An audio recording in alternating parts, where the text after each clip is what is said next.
신약성경 요한복음 1장 9절부터 14절 시작. 참 빛 곧 세상에 와서 각 사람에게 비추는 빛이 있었나니 그가 세상에 계셨으며 세상은 그로 말미암아 지은 바 되었을 때 세상이 그를 알지 못하였고 자기 땅에 오매 자기 백성이 영접하지 아니하였으나 영접하는 자 곧 그 이름을 믿는 자들에게는 하나님의 자녀가 되는 권세를 주셨으니 이는 혈통으로나 육정으로나 사람의 뜻으로 나지 아니하고 오직 하나님께로부터 난 자들이니라. 말씀이 육신이 되어 우리 가운데 거하심에 우리가 그의 영광을 보니 아버지의 독생자의 영광이요 은혜와 진리가 충만하더라. 아멘.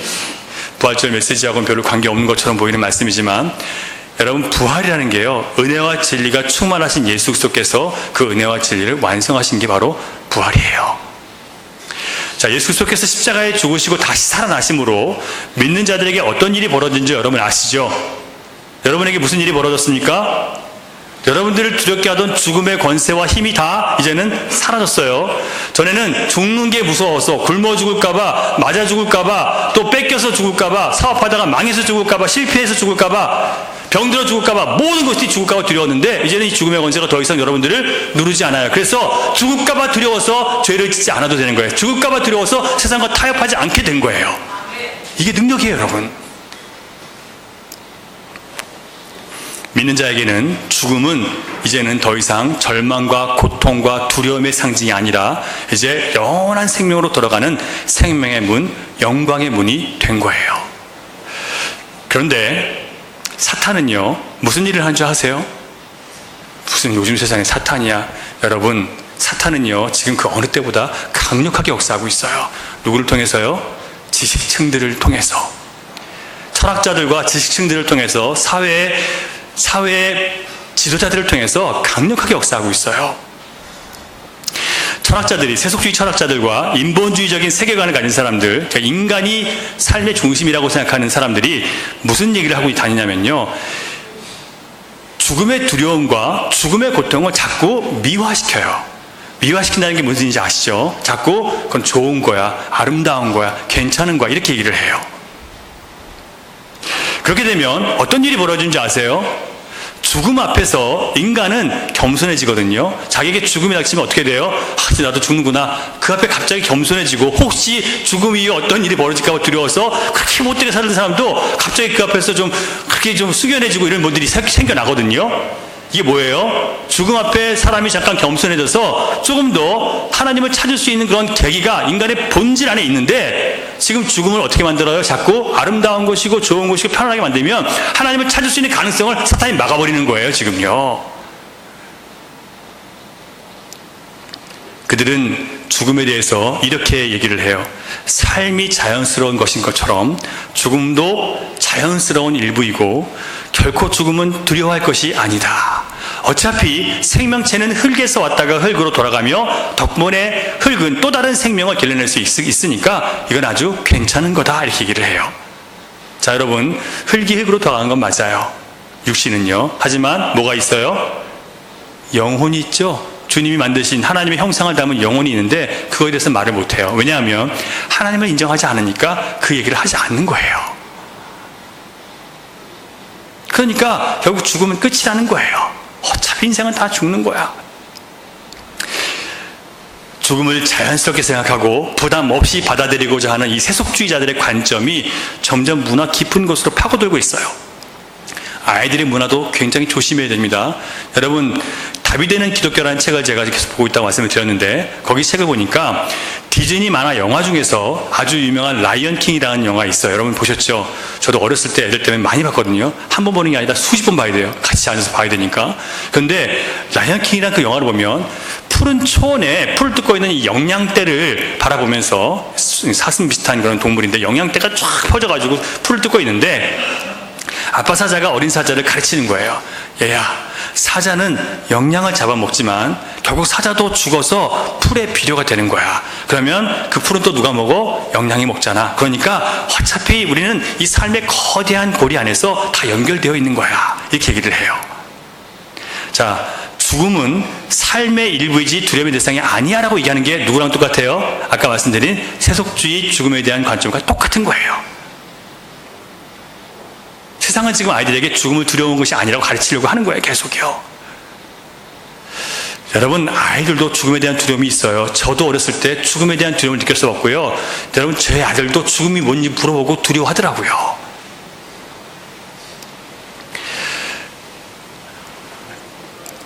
그런데 아무리 현대의 세속주의 학자들이 그리고 세속주의의 이 작가들과 지도자들이 죽음은 아름다운 거고 괜찮은 거고 영원한 쉼이고 이렇게 얘기한다 할지라도 대다수 사람들은요, 죽음을 아직 많이 두려워해요.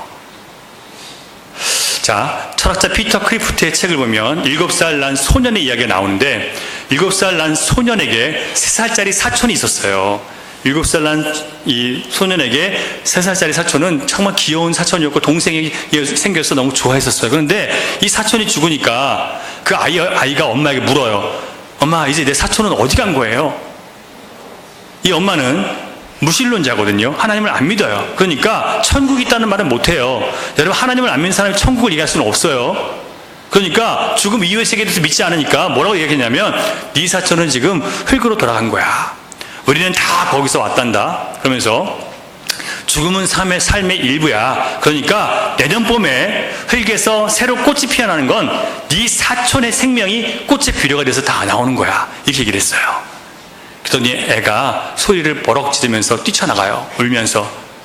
나는 그 아이가 비료가 되는 게 싫어! 라고 하고 나가는 거예요. 이처럼 여러분, 하나님의 존재와 창조를 무시하는 인간들은요, 아무리 똑똑하다고 해도, 아무리 그들이 세상에서 뛰어난 지도자라고 할지라도 그들이 자연스럽게 깨달았다고 하는 그 모든 것들이 아무에게도 위로를 줄 수 없어요. 얼마나 자연스럽지 못한지 몰라요. 그들이 자연스럽다고 생각하는 것들이. 여러분, 불신자들이 죽음을 두려워하는 이유가 뭔지 아세요? 왜 두려워하는지 아세요? 혹시 진짜 죽은 다음에 끝이 아니라 천국과 지옥이 있으면 어떡하지? 이게 두려운 거예요. 그래서 세속주의자들은 끊임없이 하나님의 존재를 부인하고, 그렇게 하나님의 존재를 부인해버리면 죄와 악의 개념이 없어지죠. 죄와 악의 개념이 없어지면 하나님의 심판도 없고, 심판이 없으니까 구원의 필요성도 제거되는 거죠. 결국 그들의 목표가 뭐예요? 예수님이 필요 없다고 얘기하고 싶은 거예요. 여러분, 세상의 모든 학자들은요, 다 똑같아요. 결국은 우리가 믿는 예수 그리스도 기독교를 부인하고자 하는 거예요. 그래서 여러분, 세상의 책들을 보거나 세상의 철학들을 보잖아요. 마음이 불쾌해지게 돼 있어요. 믿음을 가진 신자들은요.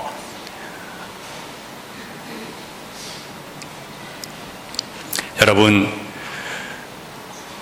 이렇게 구원의 필요성을 제거함으로 세상은 우리와 우리 자녀들을 사탄의 손에 넘겨버리는 거예요. 이게 여러분 얼마나 무서운지 여러분 아시겠어요? 보이지 않는 영적 전쟁은요, 그 어느 때보다 지금 심각해요.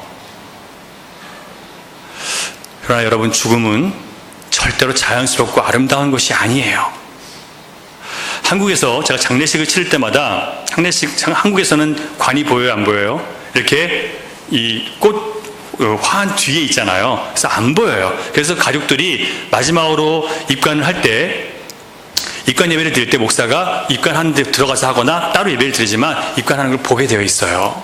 근데 여러분, 연세가 많으신 할머니, 할아버지가 돌아가실 때는 그런 일이 없는데, 자녀들이 죽거나 또 젊은 남편이나 아내가 죽으면 이 배우자나 부모들은 입관에 꼭 보고 싶어요. 들어가요. 근데 그 안에 들어가서 보면요, 유리벽으로 들어가서 안에서 보게 되는데, 염을 하고 수의를 입히는 광경을 보면 기가 차요. 아무리 죽은 사람이라도 이리 굴리고 저리 굴리고 이거 들었다 이거 들어갔다. 왜냐하면 다 따로따로 이거 다 묶거든요. 머리도 그렇고 그 고기 이렇게 들었다가 꺾었다가 막 뒤집었다. 제가 만약에 죽었다가도 저는 기가 차가지고 벌떡 일어날 것 같아요. 화가 나가지고. 얼마나 막 다루는지 아세요? 시체는요, 아무 의미가 없어요. 우리한테만 가치가 있는 거지 그 사람들은 아무 의미가 없어요. 염하는 사람들은요. 그래서 대부분의 가족들은 그걸 보면서 다 통곡을 하고요, 엄마들은 다 기절해요. 제가 들어가서 엄마 기절 안 하는 거 한 번도 못 봤어요. 엄마들은 다 기절해요. 거기서요. 들어가지 말라고 해서 항상 제가 들어가지 말라고 그러는데 꼭 들어가기 때문에, 그리고 다 기절하고 나와요. 죽음은 절대로 아름답지도 않고 절대로 고통이 아닌 것도 아니고 자연스럽지도 못해요. 끔찍해요. 그런데 여러분, 이런 세상의 고통과 두려움과 상실의 깊은 상처를, 여러분, 이거 누가 만들었습니까? 사람들이 이거에 대해서 누굴 원망해요? 하나님 원망하죠. 하나님. 그들은 하나님을 원망할 자격이 없어요. 왜냐하면 이 고통은 절대로 하나님이 만드신 자연스러운 것이 아니고 인간이 낳은 죄악의 결과이기 때문에 그래요. 먹고 살기 위해서 땀 흘려 일해야 되는 고통, 또 먹고 살 걱정, 자식 걱정으로 밤을 지새우는 것도 창조 때 인간에게는 없었던 고통이에요. 여러분, 출산의 고통 창조 때 있었던 거예요? 없었을까요? 없었어요. 언제 생겼어요? 죄로 타락한 다음에 그게 형벌로 주어진 거예요. 고통이라는 것은요, 하나님 처음 창조하신 세계는 아예 없었어요. 죄 때문에 고통이 들어왔고 그 결과로 사망이 들어온 거예요.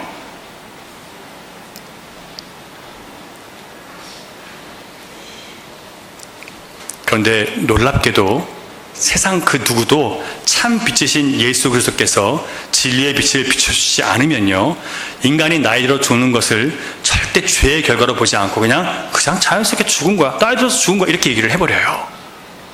나이 들어 죽는 것 자연스러운 게 아니라 죄의 결과예요. 성경 보면 원래는 죽지 않고 우리가 살다가 천국으로 바로 들려 올라가는 사람들로 그렇게 만들어졌어요.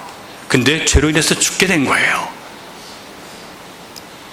오늘 본문에서 요한은 예수님이 참 빛이라고 말씀을 하십니다.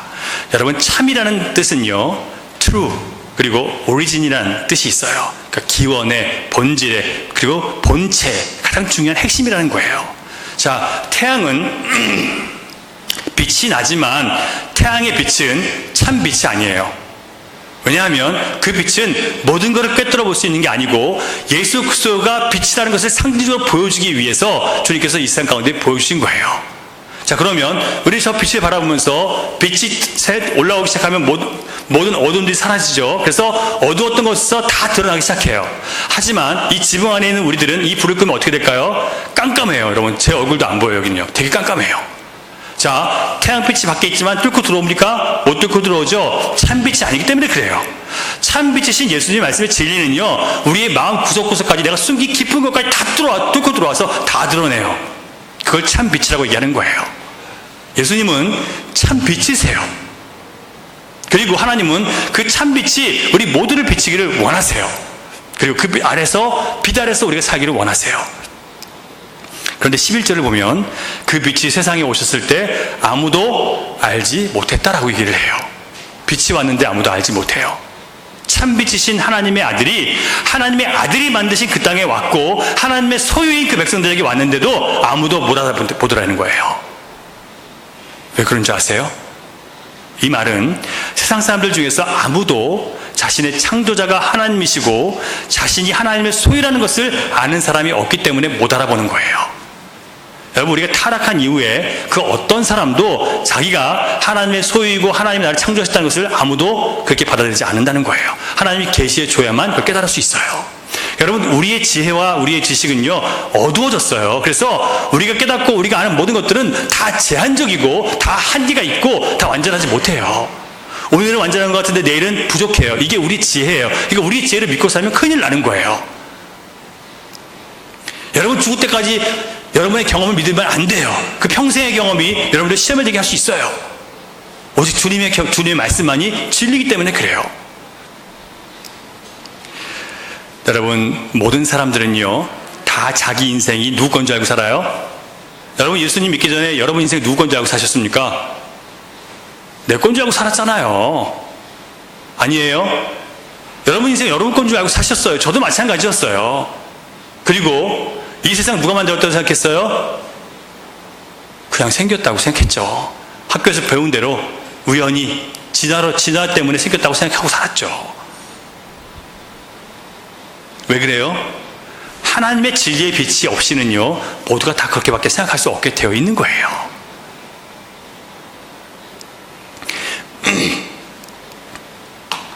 그래서 어떤 사람도 자기 스스로 나는 예수님 내가 영접했어라고 할 수 있는 사람은 아무도 없어요. 왜냐하면 주님이 영접하도록 그렇게 만들어주지 않으면 영접할 사람이 없는 거예요. 그래서 성경 보니까 그 땅에 왔는데 영접하지 않았대요. 아무도요. 그런데 영접하는 자가 있대죠. 그게 누구냐면 하나님께서 그들을 부르신 자들이에요. 혈통으로나 부모님이 예수 믿어서 그래서 따라 믿는 게 아니라, 육정으로나 육신의 정을 따라서 믿는 것도 아니라, 육체의 몸과 감정을 따라 믿는 게 아니라 뭘 따라 믿는다고요? 하나님의 부르심을 따라 믿는 사람이 있다는 거예요. 그게 바로 영접하는 자들이에요. 여러분이 예수 믿었다고 해서 자녀들 믿는 거 아니에요. 자동으로 믿음이 유산되는 거 아니에요. 믿음의 유산은 자동으로 이어지는 게 아니라 주님께 선택한 자녀들이 믿어지는 거예요. 저희 집에도, 저희 아버지가 목사님이시지만 저희 집안에 3남매가 있어요. 지금 3남매 중에서 주님의 뜻을 주님 안에서 사는 사람은 저밖에 없어요. 둘은요, 세상의 부와 명예에 푹 빠져 살아요. 그래서 저를 비웃어요. 뭐 쓸데없이 거기서 그렇게 고생하면서 애들 학비도 제대로 못 대주면서 그렇게 사냐고 막 저를 비난해요.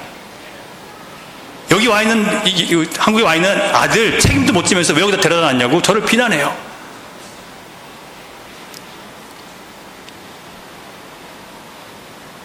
그들은 하나님께서 하시는 일들에 대해서 관심이 없어요.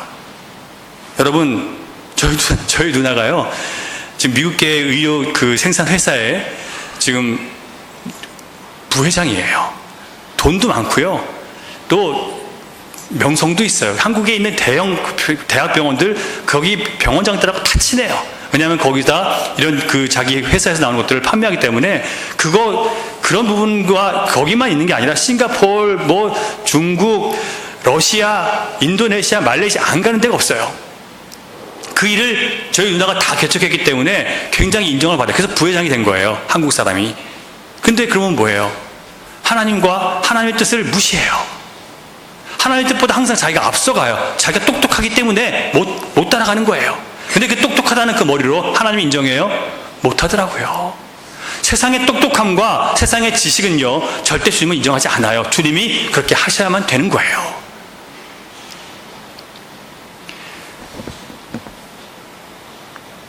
제가 하도 이런 설교를 하니까 저희 누나가 저를 끊어버렸어요.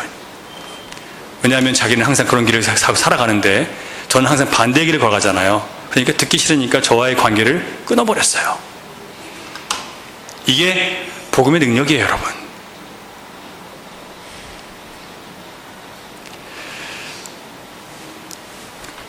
영접이라는 것은요, 받아들이는 거예요. 받아들이는 거. 긴밀한 관계를 맺는다는 뜻이에요. 여러분, 예수님을 영접했다면 이제는 하나님의 말씀이 내 안에 침투해서 내 생각과 내 태도와 내 뜻과 계획을 완전히 바꾸어서 주님의 뜻대로 만들어가는 게 그 영접이에요. 대부분의 사람들이 말씀을 듣지만 그 말씀이 나를 뚫고 들어와서 찌르고 쪼개서 나를 새롭게 하는데 거기까지 가지 않아요. 좀 불편하면, 내 마음에 들지 않으면 다 흘려버려요. 세상 사람들의 말은 그렇게 잘 듣고 그렇게 마음에 담아두고 있는데 주님 말씀하시는 것은 싹 듣고 다 내보내버려요. 마음에 찌르기 싫으니까.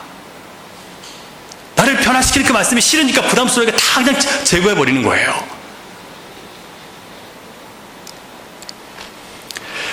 여러분, 죽음이 무엇인지 정확하게 설명할 수 있는 분은요, 내가 금한 것을 먹으면 정령 죽으리라 라고 말씀하신 하나님과, 그리고 그 죽음을 실제로 체험하신 예수님밖에 없어요. 여러분, 세상에서 죽어보고 나서 죽음 쓴 사람이 있어요? 다 죽지 않은 사람들이 쓰는 얘기들이죠. 근데 그런 사람들을 말을 믿어야 됩니까? 다 허풍이에요. 세상의 모든 철학자들이 쓰던 헬라 철학, 그리스 로마 철학 다 허풍이에요. 다 거짓이에요. 죽어보신 예수님만 진리를 쓰실 수 있는 거예요. 그러니까 쓸데없는 책 보시면서 관심 갖지 마시고 성경책을 펴셔야 돼요, 여러분. 이제 다시 성경을 펴세요. 쓸데없는 소설, 쓸데없는 잡동사니 책들 보지 마세요. 그건 여러분의 영혼에 아무 유익이 없어요. 성경을 읽는데 도움이 되는 책들을 보시되 쓸데없는 책 보지 마세요. 이제부터 여러분 집에 있는 쓸데없는 책 다 버리세요. 여러분 영혼에 좋지 않아요.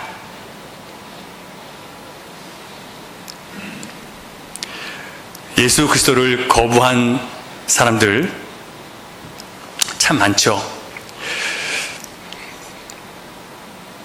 예수 그리스도를 거부한 사람들 중에서 죽음이 죄의 결과라는 것과 그것이 영원한 형벌을 향한 관문이라고 말하는 사람 한 명도 못 봤어요. 제가 많은 책을 봐도 죽음에 대해서 얘기하면서 그것을 죄의 결과이고 죽음은 영원한 형벌이 온다 얘기하지 않아요. 그리스 로마에서 비슷한 이야기는 나오는데 그거는 신이 인간을 향해서 미워하는 마음으로 하는 거예요. 자, 신이 인간을 미워하는 마음으로 괴롭히기 위해서 하는 거예요. 사랑해서 하는 게 아니에요. 그리고 기회를 주지 않아요. 다시 일어날 수 있는 기회를 주지 않아요. 인간 사는 동안에. 근데 주님은요, 우리에게 기회를 살아있는 동안 내내 주세요. 여러분, 예수 그리스도를 거부한 사람들 중에서 진짜 그들이 죽음의 의미를 성경대로 깨달았다면 그들 중에서 예수님의 구원을 거부할 수 있는 사람이 있을까요? 진짜 죽음의 의미를 깨달은 사람이 그 죽음이 영원한 지옥의 형벌로 들어가는 관문이라는 것을 아는 사람이 예수님 거부할 수 있겠습니까? 못하죠. 어떻게든지 구원받기 위해서 성경의 관점대로 우리는 주님을 영접해야죠. 불교에서는요, 죽음은 다음 생으로 가는 과정이지 끝이 아니기 때문에 죽음을 두려워하지 말고 삶을 두려워하라 이렇게 가르쳐요. 거꾸로 가르치죠. 그러나 예수님은 죽음이 얼마나 무섭고 두려운 것인지를 우리에게 십자가에서 몸소 보여주셨어요. 자, 우리가 만약에 예수님이 그 십자가에서 우리 죄를 지고 죽으셨는데 만약에 내가 그렇게 죽었다고 생각해 보세요. 그 십자가의 죽음, 그 죽음이라는 것이 얼마나 무서운지 예수님께서 크게 외치시는 거예요. 아버지여, 아버지여, 어찌하여 나를 버리셨나이까? 여러분, 죽음은요, 버림이에요. 하나님과 영원한 결별이고요, 다시는 구원의 기회가 없다는 얘기예요. 그래서 예수님은요, 그 죽음이 얼마나 고통스럽고 끔찍한 것인 걸 알았기 때문에 아버지께 어찌하여 나를 버리십니까? 라고 그렇게 호소하는 거예요. 그게 오늘 우리에게 보이시는 죽음의 두려움과 공포예요. 죽음은 아름답지도 않고 자연스럽지도 않고 정말 끔찍하고, 그리고 반드시 여러분 당하지 마셔야 돼요. 제가 말하는 죽음은 믿지 않고 죽는 죽음을 얘기하는 거예요. 예수님 모르고 죽는 죽음을 얘기하는 거예요. 끔찍해요, 여러분.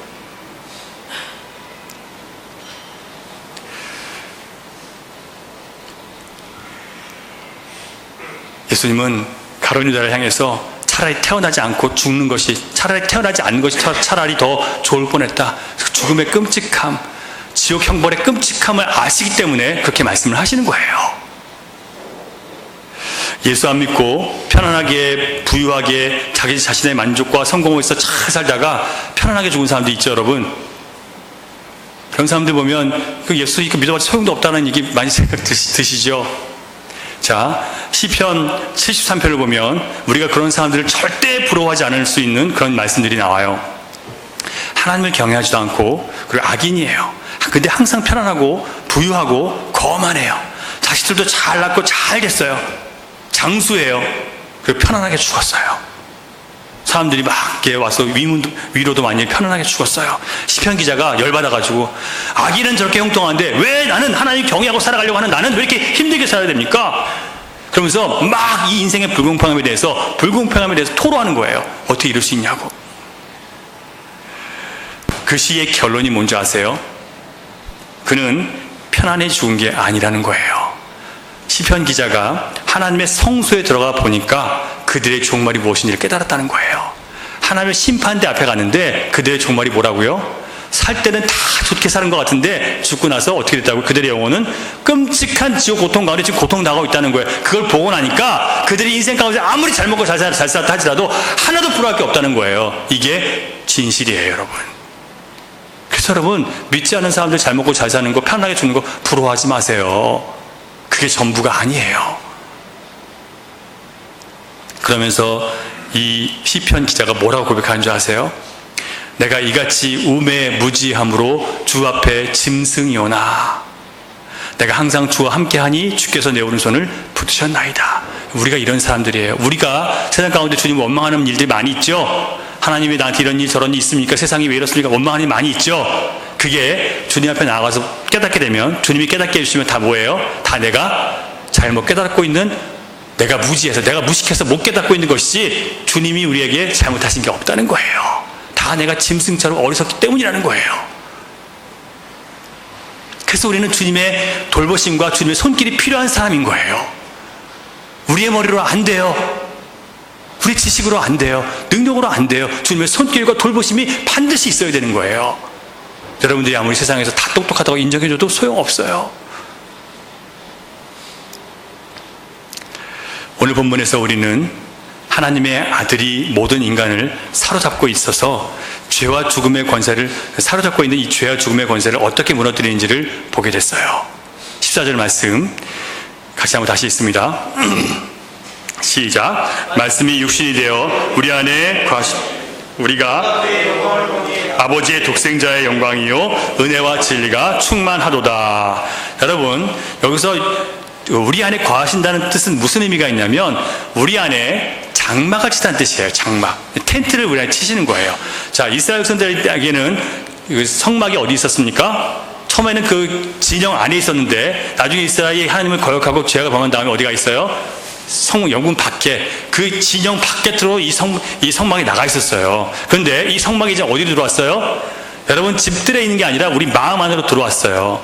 하나님 말씀이 이 땅에 들어오는데 어디로 들어왔냐면 땅이 어디 아니라 우리 마음판으로 들어와서 거기다 장막을 쳐버렸어요. 집을 지어버린 거예요. 말씀이. 예수님께서 우리 안에 들어오셔서 집을 지으셨어요. 자, 이처럼 참빛이신 예수님 말씀이 우리의 안에 들어오니까 어떤 일이 벌어지냐면 자꾸 우리의 생각과 우리의 마음과 우리의 의도와 우리의 뜻을 자꾸 비추는 거예요. 그래서 내가 선한 일을 하는데 그 선한 일을 행한 내 의도가 뭔지 아는 거예요. 그 의도는 뭐냐면 인정받고 싶은 마음.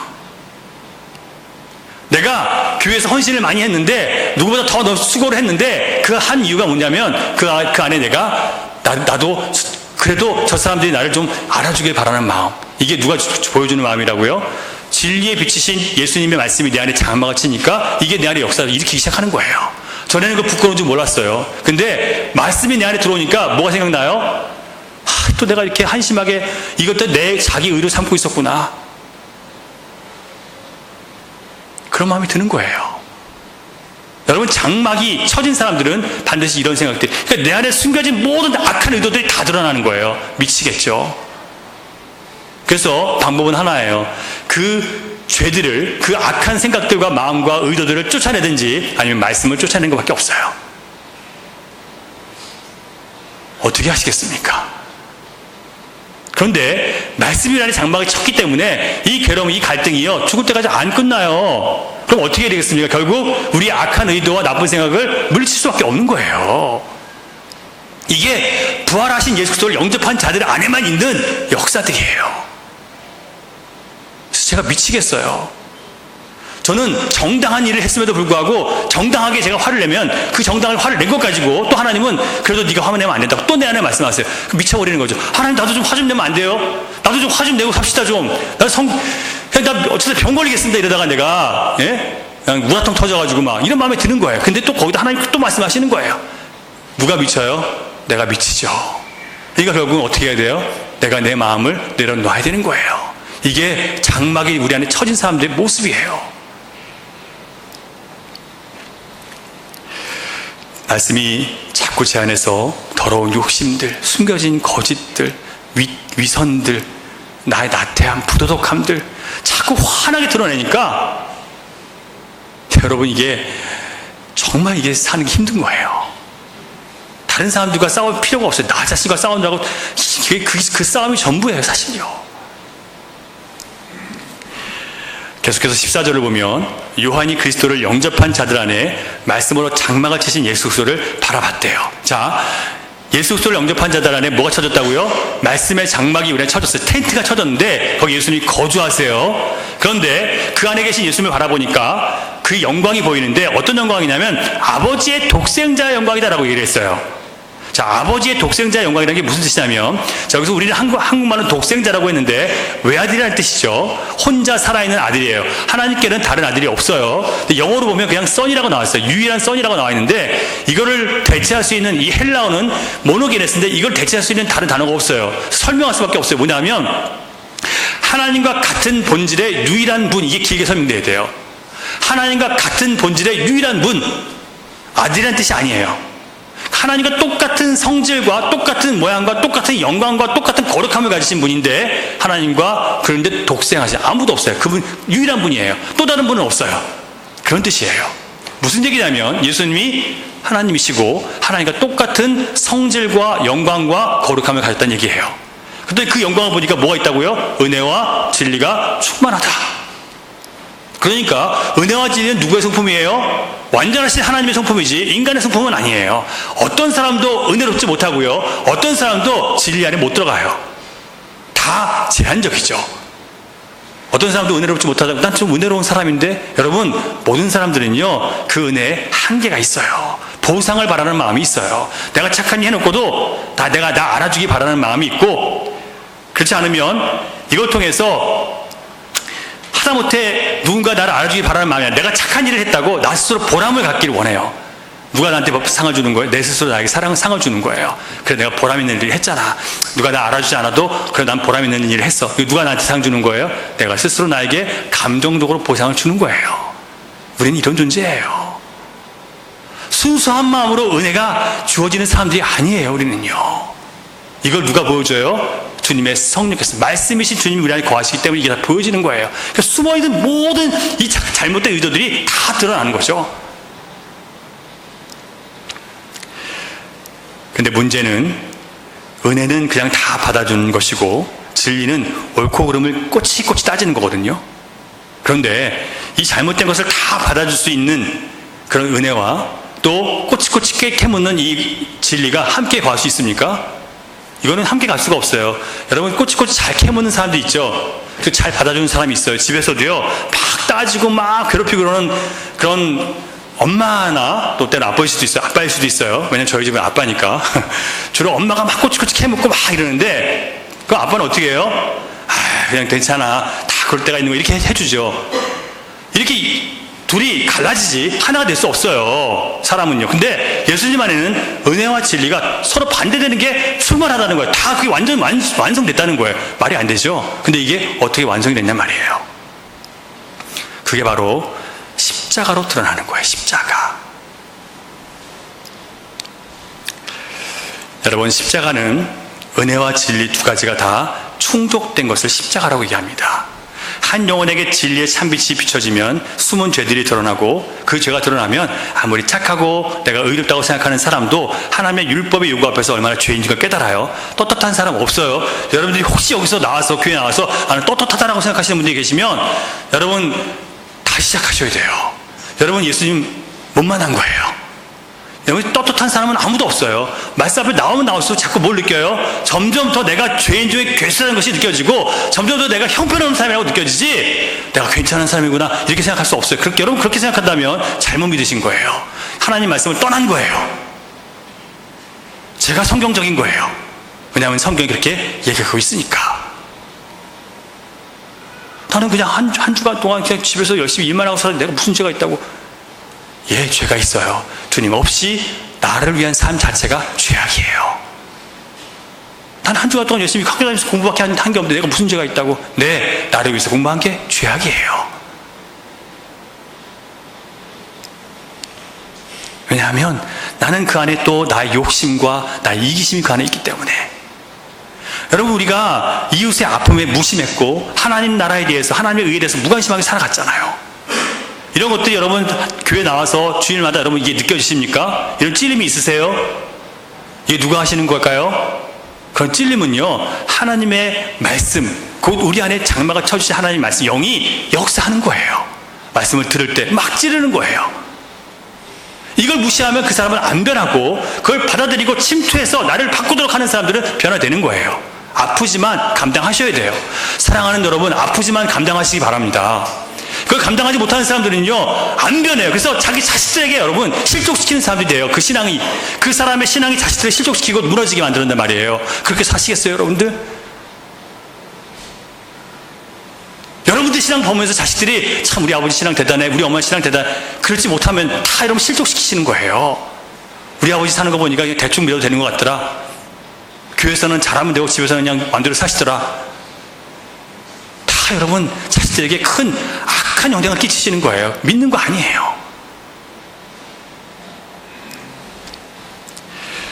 여러분, 참빛으로 오신 그리스도의 말씀이 내 안에 비출 때 이런 것들이 다 떠올라요. 그래서 괴로워서 뭐해요?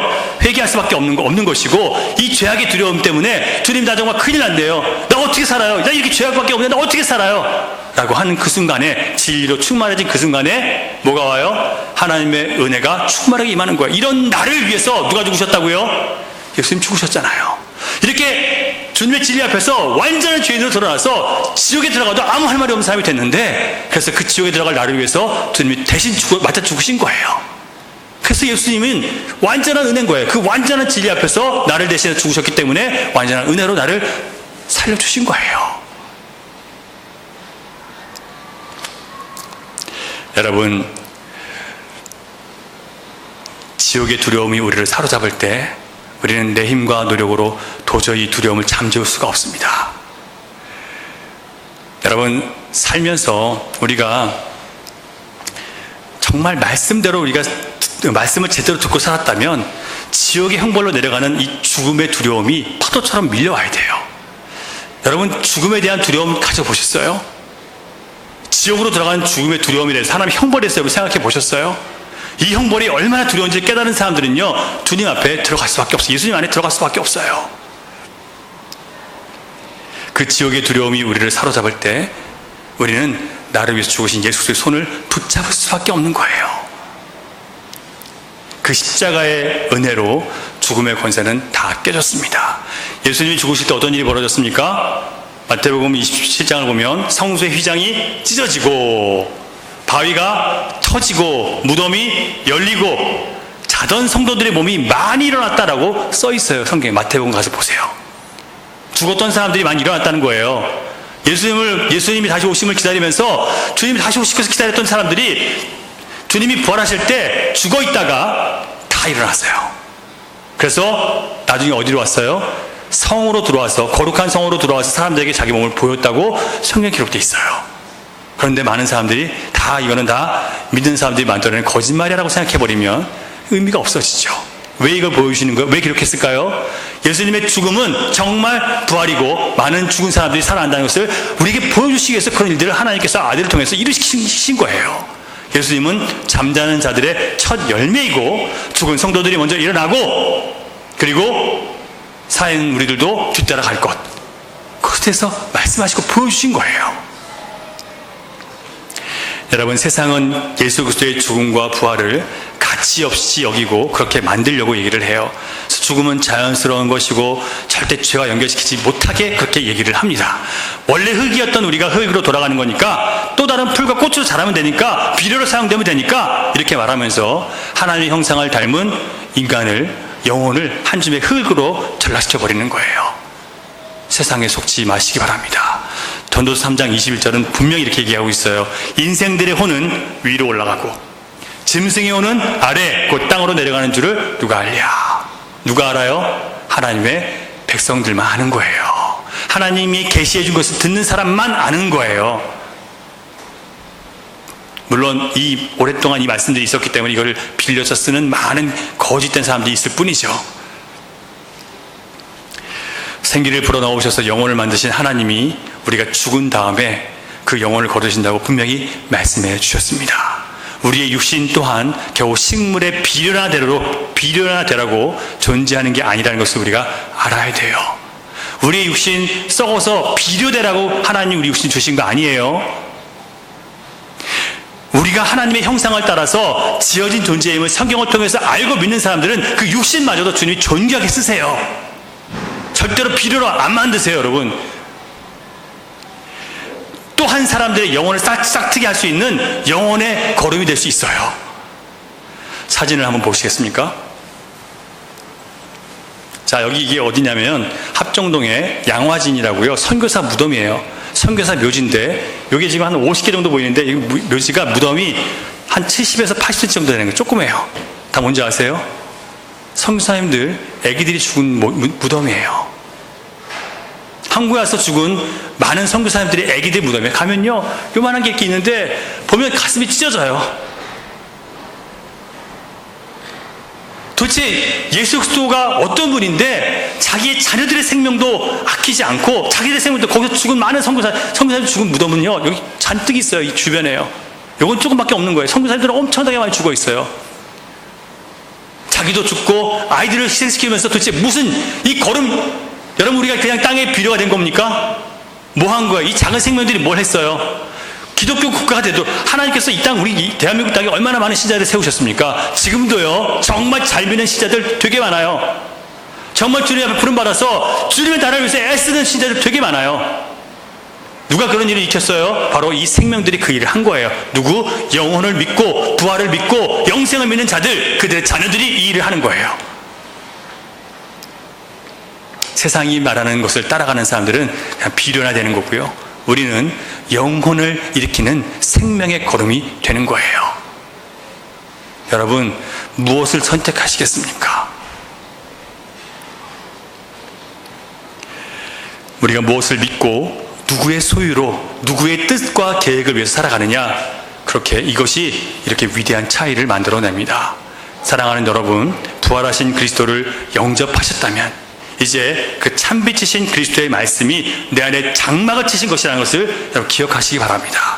그래서 말씀이 자꾸 내 안에 뚫고 들어올 때요, 거부하지 마세요. 찌르고 쪼개고 나를 갈라서 나를 뒤집어 놓도록 여러분 거기까지 참고 견디시기 바랍니다. 제가 분명히 약속드릴게요. 제가 하는 설교를 여러분 감당하시면요, 여러분 분명히 변해요. 제가 여러분 그런 경험들을 제가 한국교회에서부터 많이 경험했기 때문에 제가 말씀드리는 거예요. 제가 잘났다고 하는 게 아니라 말씀의 능력을 지금 얘기하는 거예요. 이걸 견뎌내는 사람들은요, 진짜 놀라운 그리스도인이 돼요. 견뎌내지 않는 사람들은요, 계속 하나님의 이 역사를 비웃어요. 사랑하는 여러분, 제가 진심으로 이 부활의 아침에 여러분들에게 부탁을 드립니다. 우리는 이제 주님의 부활을 믿고 주님을 영접해서 우리 안에 그리스도의 장막이 쳐진 하나님의 백성들입니다. 그러므로 다시 살아나신 예수 그리스도가 정말 내 안에 은혜와 진리로 충만하게 살아계심을 여러분 체험하기를 원하신다면 내 안에 장막으로 치신 그리스도의 말씀 앞에 여러분 자신을 내어드리시기 바랍니다. 마음을 여세요. 주님의 뜻대로 나를 만드소서, 빚으소서, 이렇게 기도하시기 바랍니다. 이것이 부활을 맞이한 주님의 백성들이 이제 부활의 은혜 안에 살아가는 새로운 삶의 방식이에요. 이 시간 우리 같이 좀 기도했으면 좋겠습니다. 주님, 이제 우리에게 이런 귀한 생명을 주셨는데 여전히 세상 가운데 매여서 세상 것 붙잡고 살아가지 않고 주님의 말씀 가운데 이제 내 안을 부수고 내 안을 새롭게 하시는 주님의 역사를 통해서 하나님의 나라와 역사들이 내 안에 좀 일어나고 이 하나님의 말씀들이 내 주변을 변화시키고 내 자녀들을 변화시키고 내 삶을 변화시킬 수 있는 그런 은혜가 좀 나타나게 해달라고 우리 간절히 좀 기도하고, 이제 내 안에 친 장막에 하나님의 말씀 따라 살겠다는 그 고백을 저희들 드리시기 바랍니다. 기도하겠습니다. 하나님 감사합니다. 우리를 오늘도 주님의 말씀 가운데 불러주시고 여전히 우리는 세상 가운데 살아가며 내 욕심과 내 만족과 또 내가 주인 되어 살아온 인생들 속에서 주님